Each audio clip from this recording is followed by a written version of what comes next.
حضرت حسن بصری رحمۃ اللہ علیہ ایک دن لوگوں کو واعظ کرنے کے لیے تشریف فرما ہوئے تو لوگ ان کے قریب بیٹھنے کے لیے ان پر جھمگھٹا کرنے لگے۔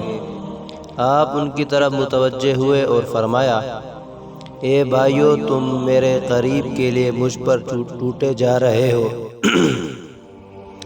قیامت کے دن تمہاری کیا حالت ہوگی جب اصحاب تقوی کی مجالس قریب کی جائیں گی اور ظالمین کی دور، اور کم گناہ والوں کو حکم ہوگا تم گزر جاؤ، اور گناہوں سے لدے ہوئوں کو حکم ہوگا دوزخ میں جاؤ۔ کاش مجھے علم ہوتا کہ میں گناہوں سے بوجھل لوگوں کے ساتھ دوزخ میں گروں گا یا معمولی گناہگاروں کے ساتھ دوزخ کو عبور کروں گا۔ اس کے بعد آپ رونے لگ گئے، یہاں تک کہ غشی طاری ہو گئی، اور آپ کے آس پاس کے حضرات بھی رو پڑے۔ پھر آپ ان کی طرف متوجہ ہوئے اور پکارا، اے بھائیو، تم دوزخ کے خوف سے کیوں نہیں روتے ہو؟ سن لو، جو آدمی دوزخ کے خوف سے رو پڑا اس کو اللہ تعالیٰ اس دن دوزخ سے نجات عطا فرما دیں گے جب مخلوقات کو زنجیروں اور طوقوں کے ساتھ گھسیٹا جائے گا۔ اے بھائیو، تم اللہ تعالیٰ کے شوق میں کیوں نہیں روتے ہو؟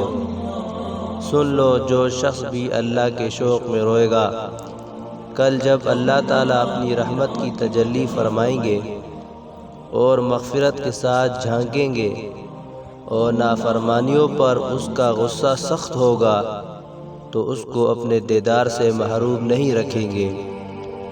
اے بھائیو، تم روز قیامت کی پیاس کے خوف سے کیوں نہیں روتے ہو، جس دن مخلوقات کو زندہ کھڑا کیا جائے گا اور اس کے ہونٹ خشک ہو چکے ہوں گے، اور حضرت محمد صلی اللہ علیہ وآلہ وسلم کے حوض کے سوا کہیں پانی نہ ملے گا، تو ایک جماعت پانی پیے گی اور ایک کو روک دیا جائے گا۔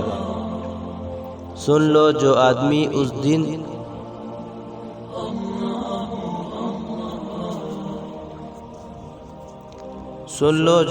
اس دنیا کی پیاس کے خوف سے رو پڑا تو اس کو اللہ جنت کے چشموں سے سیراب کریں گے۔ پھر حضرت حسن بصری رحمۃ اللہ علیہ نے پکار کر فرمایا، میں اس دن خسارے میں ہوں گا جب میری پیاس حوض رسول اللہ سے نہیں بجھائی جائے گی۔ پھر آپ روتے جاتے تھے اور یہ کہتے جاتے تھے، اللہ کی قسم، میں ایک دن نیک خواتین میں سے ایک کے پاس گزرا جو یہ کہہ رہی تھی، الہی، میں نے اپنی زندگی آپ کے شوق اور آپ سے امید کے ساتھ کڑوی کر دی ہے۔ تو میں نے اس عورت سے کہا، اے عورت، تو اپنے عمل کو اپنے یقین پر دیکھ رہی ہے؟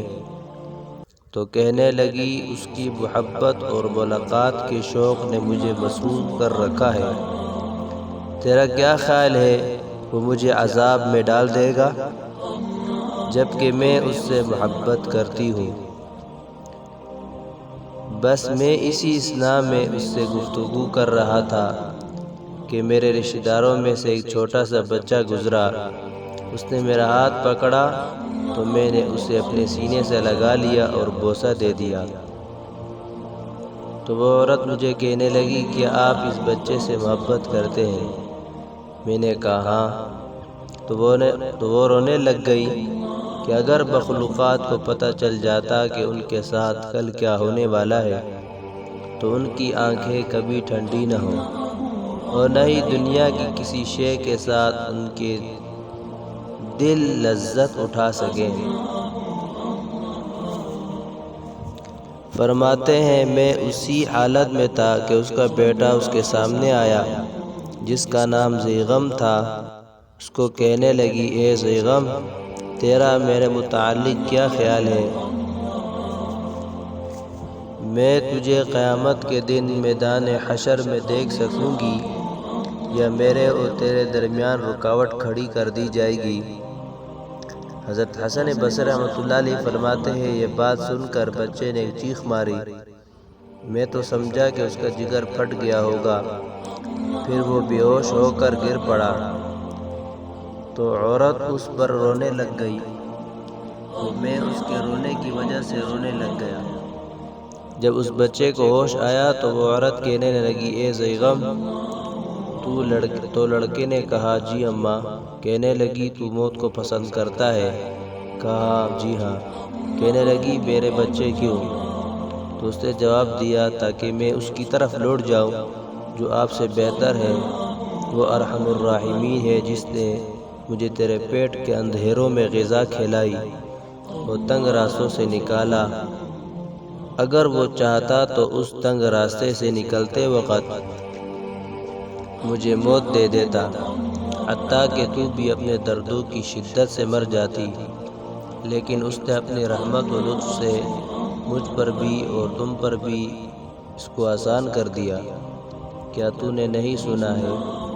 اللہ عز و جل ارشاد فرماتے ہیں، نبئ عبادی انی انا الغفور الرحیم وان عذابی هو العذاب العلیم۔ اے نبی، میرے بندوں کو بتلا دے کہ میں غفور الرحیم ہوں اور میرا عذاب ہی دردناک ہے۔ اور رونا شروع کر دیا اور پکارتا رہا، اگر کل کو میں اللہ کے عذاب سے نجات نہ پا سکا تو ہلاکت ہی ہلاکت ہے۔ پھر روتا ہی چلا گیا حتیٰ کہ بے ہوش ہو گیا اور زمین پر گر پڑا، تو اس کی ماں اس کے قریب ہوئی اور ہاتھ سے ٹٹولا، وہ فوت ہو چکا تھا۔ اللہ اس پر رحم فرمائے۔ اور وہ عورت رونے لگ گئی اور کہنے لگی، اے زیغم، اے اپنے مولا کی محبت کے مقتول۔ وہ یہ کہتی رہی حتیٰ کہ اس نے ایک چیخ ماری اور زمین پر گر گئی۔ حضرت حسن بصری رحمۃ اللہ علیہ فرماتے ہیں، میں نے اس عورت کو ہلایا تو وہ بھی اللہ کو پیاری ہو چکی تھی۔ اللہ تعالیٰ اس کے لڑکے پر اور عورت پر رحمت فرمائے اور ان کے طفیل ہم پر بھی رحمت فرمائے۔ آمین۔ وآخر دعوانا الحمدللہ۔